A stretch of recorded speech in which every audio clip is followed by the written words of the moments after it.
This episode of WDW Today is being sponsored by MEI and Mouse Fan Travel, and if you're planning a trip to Walt Disney World or maybe the Disney Cruise Line, maybe you want to a little help with planning your trip for your next trip. Make it a little bit easier on yourself, whether it's a Disney Cruise or Disney World, maybe a little both, Definitely give the good agents at MEI and Mouse Fan Travel a try. Visit them online at www.mousefantravel.com. This is Walt Disney World Today. Give us 5 minutes and we'll give you the world. It's Wednesday, December 3rd, 2008, and this is episode 496 of WDW Today. I'm Matt Hochberg of StudioCentral.com. With the impending episode 500 coming up, Newell was too scared to come on this episode. So instead, I bring to you Mike Scopa, a blogger at allears.net. Welcome, Mike. Hey, Tinkerbell, yeah, pixie dust. Dust me, babe. That's it. Oh, that's the old Magic of Disney animation film, the Robin Williams character. What was that film called? Return to Neverland. Back to Neverland, I believe. That was close. Maybe it was. I think it was Return. I don't know. Someone will correct us. Maybe Andy. Oh, what do you know? It's the studios. That's right. Also joining us today is the fabulous Annette Owens of MEI and Mouse Fan Travel. Welcome, Annette. Hey, I'm getting excited. We're almost up to 500. That's right. And also joining us today is Michelle Scribner-McLean of allears.net. Welcome, Michelle. Hey, thanks for having me. Do I get an adjective like fabulous? You got to work your way up to an adjective. Right now you're at a what's the word? Not a noun. A name is a type of pronoun. Michelle, just be glad he pronounced your name right. Okay. You're up to a pronoun. That's it. Sometimes fabulous becomes awful and some other things, so it's not always so fabulous. So, okay, point taken. Well, it's Wednesday, and we're answering your listener questions, even if Newell decides not to show up. And our first email is from Matt from Kellogg, Texas, who writes, "Hello, Walt Disney World Today gang. Has it really been nearly 500 episodes? Time flies when you're getting as drunk as Len. So my family is going to Walt Disney World in June 2009, thanks in part to the Buy 4, Get 3 promotion. We're going to be on the dining plan and have decided to use the 2 table service credits for a signature dining experience. The problem is, we really can't decide on one. We pretty much all agree that the atmosphere is more important than the food, although if you guys recommend us a place that serves cardboard, I'm going to be very upset. There'll be 6 of us, 3 adults and 3 kids, ages 14, 12, and 11, so no little children. I'm leaning towards the California Grill because of the potential to watch Wishes from up there, but I'm curious as to what you all think. Thanks for the help, and keep on producing my favorite Disney podcast. Yeah, I had to sneak in a little brown nosing in there." Wow. What do you think, Scopa? I would throw in a vote for the Yachtsman Steakhouse. I would go for that too. that's what I was going to say. As far as the quality of the food, I think it's better there.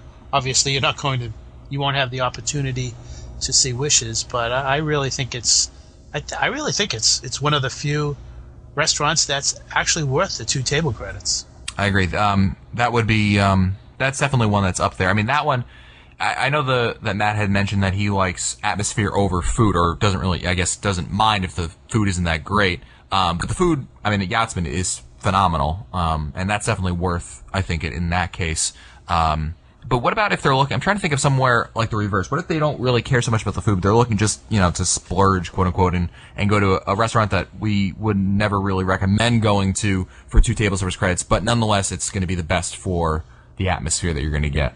Say Citrico's. Citrico's, okay. Annette?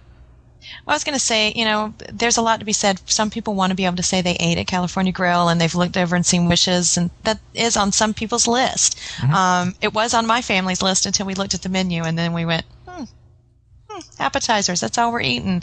So I would recommend checking out the menus on Deb's site and make sure that that's something that your family would actually eat, because I know that killed it for us.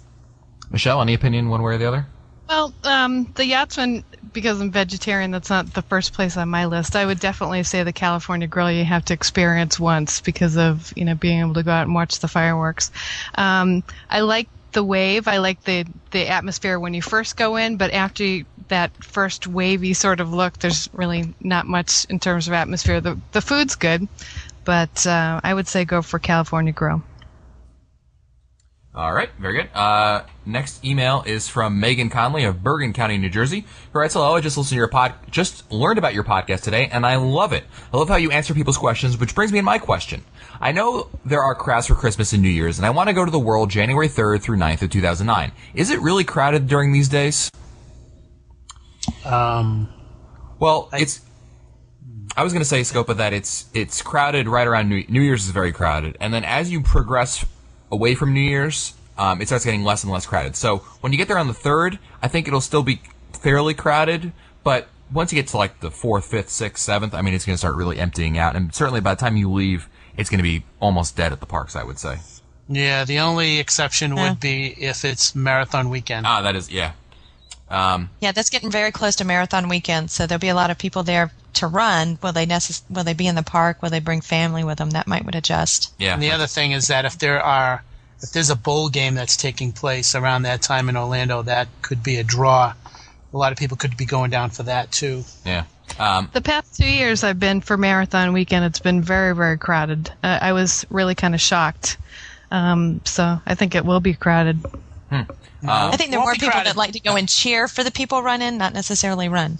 It won't be crowded this year, Michelle, because I'm not going to be there, so the crowds will be down. Oh, no crowd at all. But I will be there, so they'll be cheering for me. Yeah, I know where you'll be on the morning of the race, too. Megan adds, also, we went to Walt Disney World last January during the marathon. Boy, was it crowded, especially at Epcot. Well, there you go. Michelle was right. What are the dates for the marathon for 2009? I believe they're 9th to the 11th, right? Or 10th and 11th or something like that? The half is the 10th and the full is the 11th. There you go. I don't know about the other races. Yeah. Megan also adds, I see all these, quote, deals for the park on TV, but they're only for 4 people, mostly 2 adults, 1 junior, and 1 child. How come it's only for 4? Why not 2 or 3? Thanks. Love your show. Scopa, you love to. Definitely for 1 adult, 4 adults, 8 adults, 2 kids. That's just their advertising. They're going to tell you what that standard family of 4 is. Definitely call in and get a price. Ask an agent to look it for you. Absolutely. Right. Next email is from Ray Kastner of Delafield, Wisconsin, who's better known as Tigger Ray on Studio Central and Rayman at WDWToday.com. Hoorah! Hoorah! Who writes, below is a question regarding an upcoming trip for us. You can read it during a listener question show, or if you want, I'd be willing to come on to plan your vacation show. If you want to do the latter, let me know. Anyway, Matt, Len, Mike, Old Man Scopa, and absolutely fabulous Annette, if present. If not, insert wonderful guest host here. Michelle. That would be me. Your wonderful guest host. There's your title. I'm hopefully sending this far enough ahead for our trip next year to give you guys enough time to plan prior to us returning home. We've been to the Walt Disney World 20 trips and Disneyland 1 time since 1990. We're planning on going to Walt Disney World May 31st through June 12th, 2009. The trip may be our most important trip that we've ever taken. On this trip, we'll be celebrating my 50th birthday. Hopefully, Scopa can remember what this was like. My wife Cindy and my 25th wedding anniversary, and our oldest son Joe's 23rd birthday and his graduation from Marquette University. And because of Joe's graduation, it may be our last Disney vacation as a family. Except for Joe's birthday and graduation, the other 2 events aren't happening during or around this trip, but we want to celebrate them anyway. In all the trips we've taken, we've never really celebrated anything other than being in the most wonderful place in the world. So we're kind of clueless as to what options are available to us and what we should do to celebrate everything. We're DVC members and we're staying at Old Key West, our home resort. We vacation as a family, so we're more inclined to want to celebrate these events as a family. What things should we consider? We've asked each other and we don't know what we want to do. Any ideas? Yes.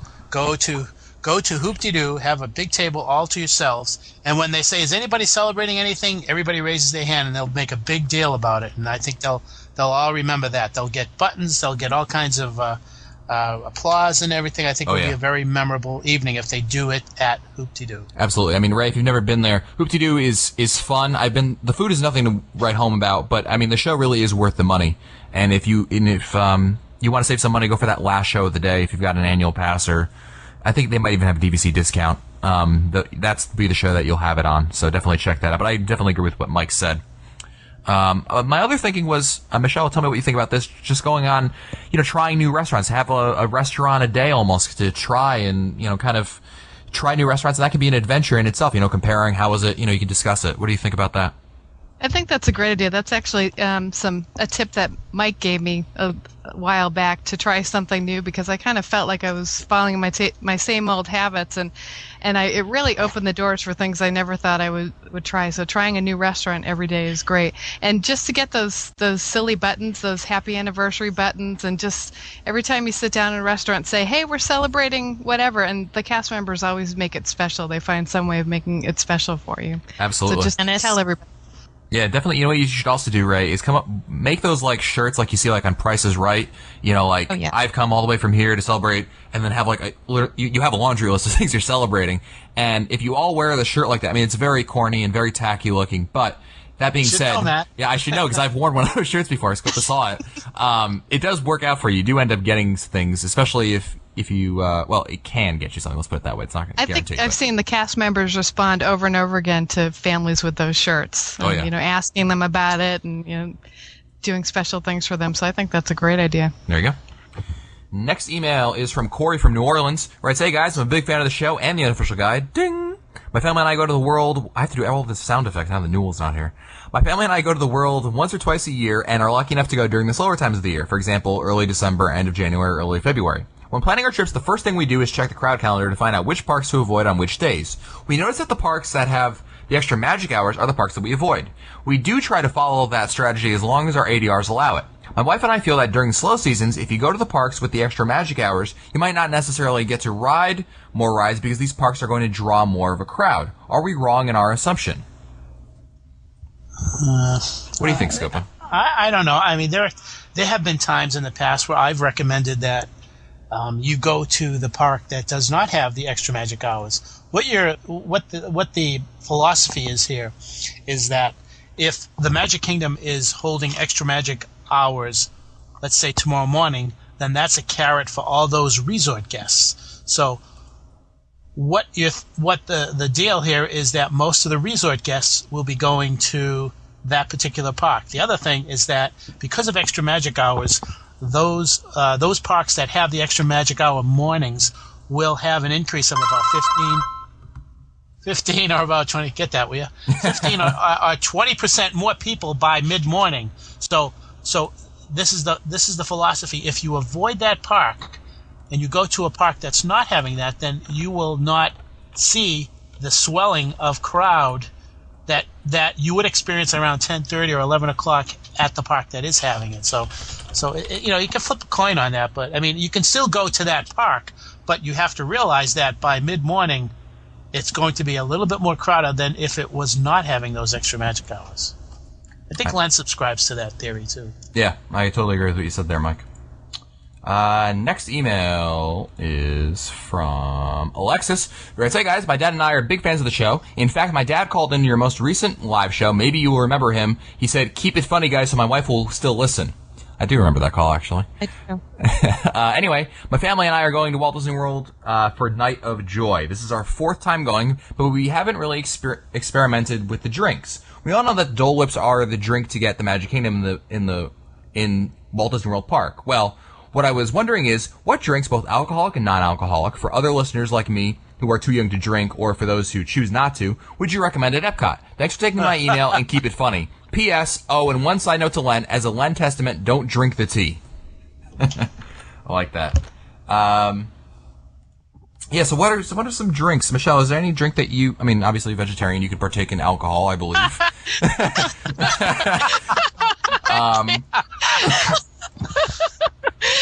We did. Unless it has chunks of meat in it, yes. Yeah, the other day she had a beer and she said, where's the beef? You know?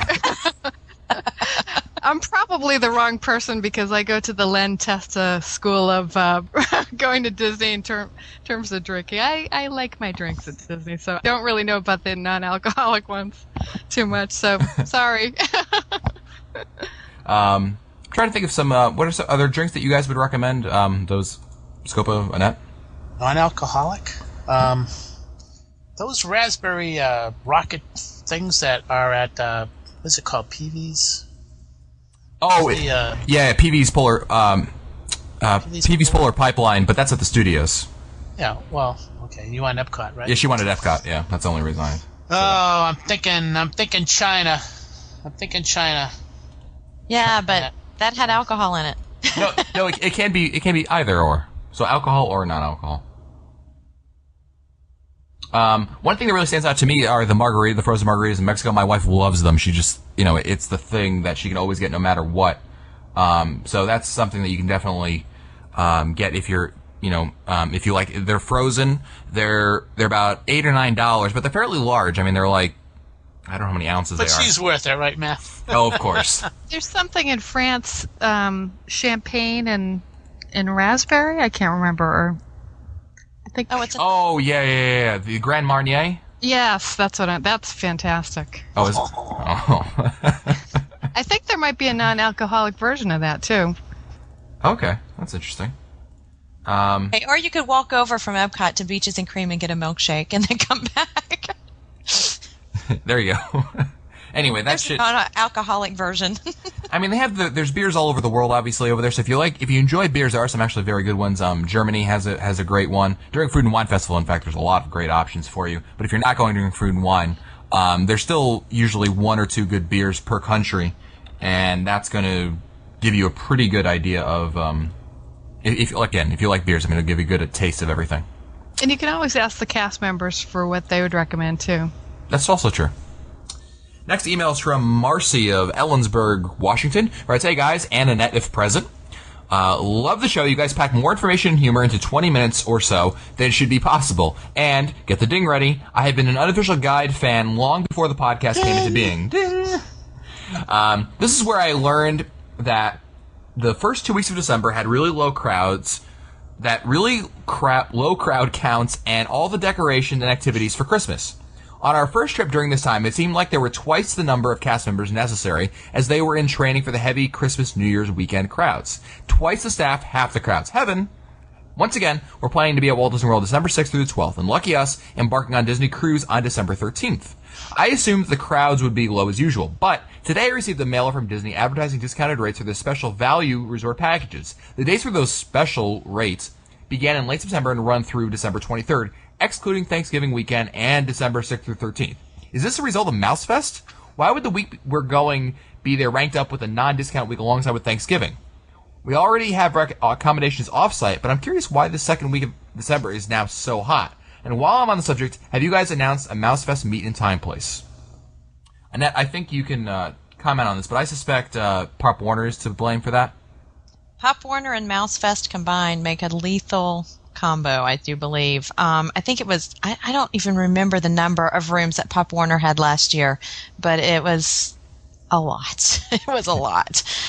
So they are actually checking in about 3 days right before the Mouse Fest group checks in. So everybody's kind of coming at the same time for the slow season. Yeah. So I think it's more to blame than anything else. So it's definitely the Pop Warner kiddies, and the families come with them, and it can definitely eat up a lot of hotel rooms. Those are kids again. Cause of trouble. Yep. Next email is from Richard Mercer, who writes, Mangello All, I just saw an internet posting concerning a new Walt Disney World related magazine called Celebrations. The only info seems to be a one-page site at celebrationspress.com. I suspect that at least one, likely all of you, knows what's happening. In particular, who is behind the magazine. I'll probably subscribe in any case, but as usual, inquiring minds want to know. And if you want to invite Becky or other to-be-featured author to give shameless plugs on the show, that would be great too. This is the magazine that Lou Mangello and Tim Foster are behind, and they've been working at it, and I believe the first issue just came out fairly recently, about a month ago, maybe by now. But they're working hard on it. I know that they've put a lot of work into it, and I wish them the best of luck on it. I have not gotten my issue yet, but have any of you been able to pick up an issue yet since it's come out? Back in Magic Meets, Tim Foster was talking to me about the magazine.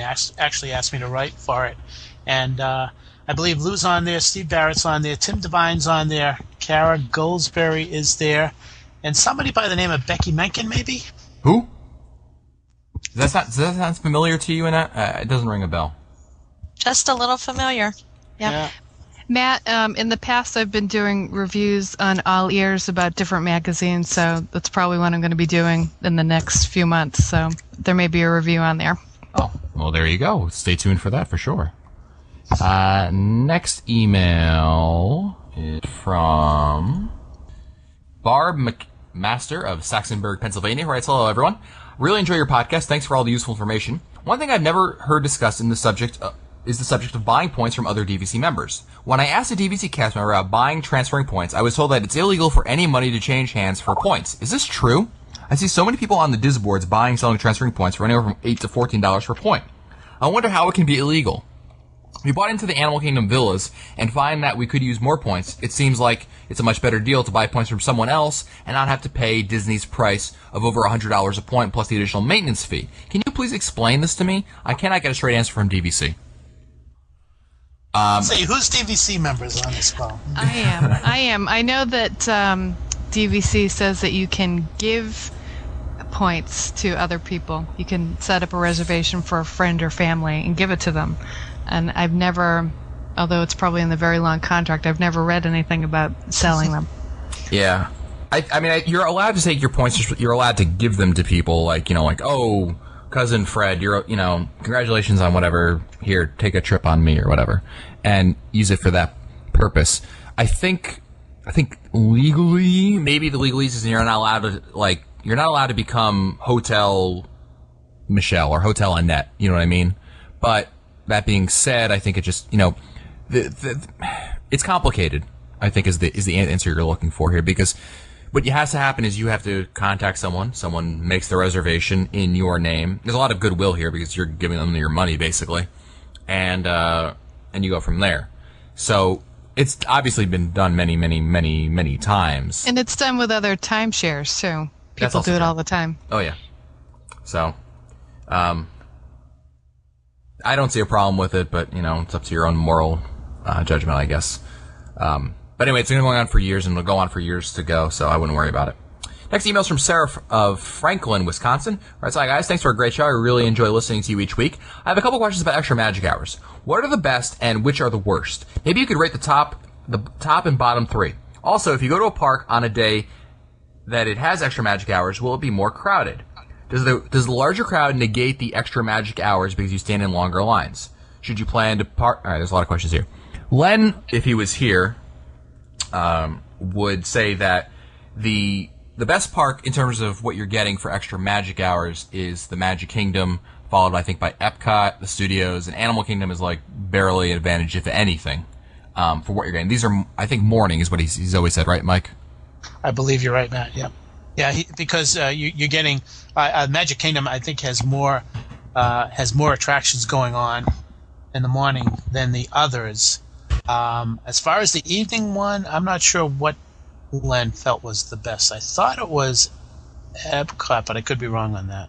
I have to say that I did Animal Kingdom this past summer for the first time at night, and just to see Animal Kingdom at night was really neat. And we went on Expedition Everest 6 times in a row.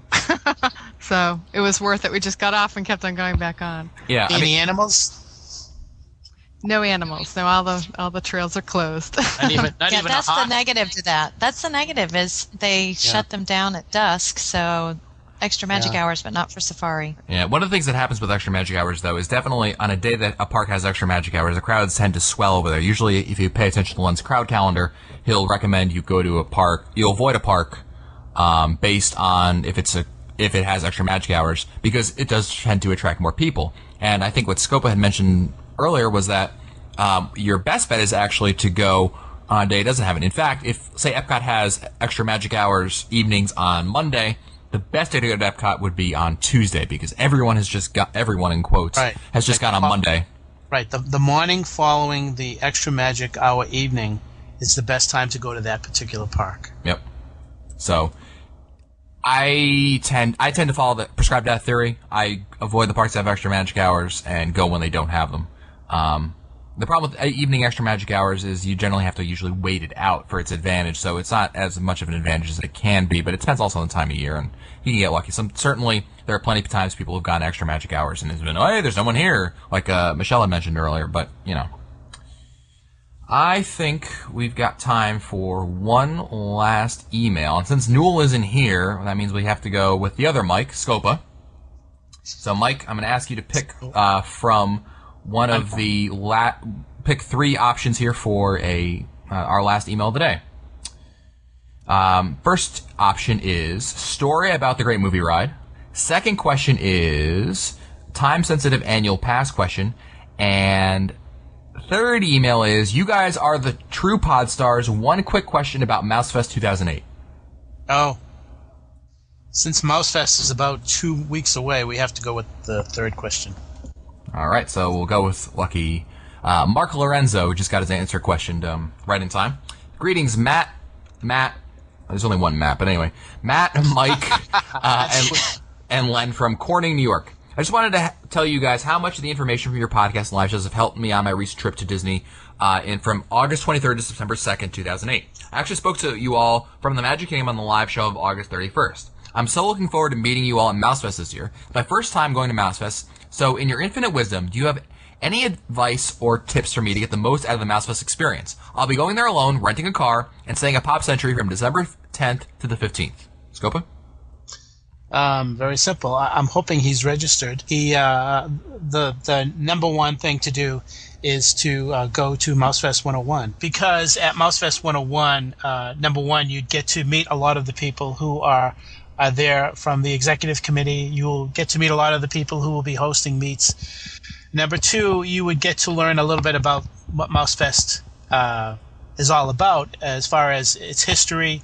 You'll also find out information. We got the latest information about this year's MouseFest, and you'll get to hear some of the tips to get the most out of your time and your energy during the land portion of MouseFest. And finally, that's the best place to ask any questions. So that's Thursday, 12 o'clock at the Contemporary. I would definitely agree. 101. Yeah, definitely go with that. And the other thing that I would really recommend is Scope actually wrote a pretty good article on All Ears Net that posted this is December 3rd already, so like 2-3 weeks ago already. But I'll try to put a link in the show notes to it for you right there, Mark, so that can help you out. Just want to invite all of our listeners to join us in 2009, because what we're going to be doing is a new segment on the show where we're going to be looking to you, our listeners, to send us some of your trip reports from your past trips. This isn't like trip report like on day one I did this and this and this. Rather, we're looking for feedback from your trips. What worked, what didn't work, what you tried, what you thought was great, what you thought was not so great. We're looking for a little short 5-minute clip. So you can actually call in to 407-278-5939 anytime and leave a voicemail over there, and we'll have listen to it, and we might bring you on the show to talk about it, because we're looking to, again, make you part of this interactive radio show. Well, that's it for us today. Don't forget that this episode of WDW Today has been sponsored by MEI and Mouse Fan Travel, the official travel agency of WDW Today. And if you're planning a trip to Walt Disney World soon, want to make it a little bit easier on yourself, want to have the good people at MEI and Mouse Fan Travel like Stephanie or Colleen or Brenda help you out, they're there for you. There's a lot of other great agents out there. Give them a try. Visit them online at www.mousefantravel.com. And if you want to find our older episodes, read our show notes, or send us your comments, visit the WDW Today website at www.wdwtoday.com. For Lantesta, Mike Sopa, Mike Newell, the fabulous Annette Owens, and Michelle Scribner-McLean, I am Matt Hotchberg. We'll see you on the next show. This has been a production of Mouse World Radio.